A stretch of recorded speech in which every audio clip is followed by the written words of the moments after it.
noi oggi ovviamente siamo venuti in Consiglio Comunale perché speravamo che la notte avesse portato consiglio il sindaco Brugnare, che quindi oggi si presentasse a riferire politicamente di quanto sta accadendo. Purtroppo il sindaco continua a nascondersi.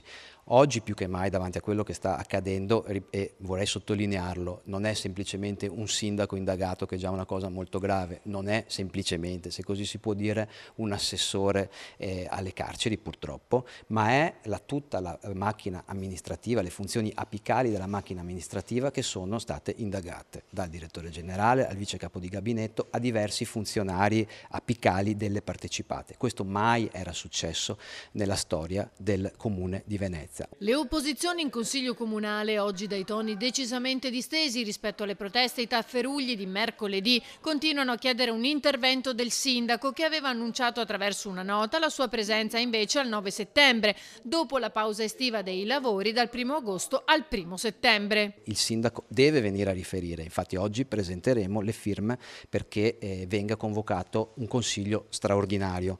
Ciò non toglie che davanti a un atteggiamento così irresponsabile di un sindaco che non si fa vedere, che non ci mette la faccia, che non dimostra il coraggio di venire a riferire al Consiglio Comunale e quindi alla città, non ci possono essere che le dimissioni davanti a questo scenario veramente inquietante che si è aperto davanti agli occhi di tutti noi. Dimissioni che Brugnaro al momento non ha alcuna intenzione di dare, come riferito dal suo legale. Sembra però che domani il primo cittadino interverrà nel corso del Consiglio metropolitano a Ca' Corner ed è arrivata conferma che sarà anche all'apertura del ponte votivo in occasione della festa del Redentore.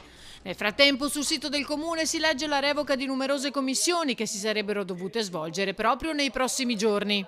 Ora la politica deve tornare al governo di questa città e perché ciò accada bisogna andare alle urne. Noi del centro-sinistra abbiamo una piattaforma politica ben definita che va dai temi della residenza, al turismo, dell'economia, dei servizi sociali e quindi siamo pronti a misurarci col giudizio degli elettori e siamo pronti a riportare la fiducia nell'amministrazione, che è la cosa più importante che oggi deve essere ripristinata nella nostra città.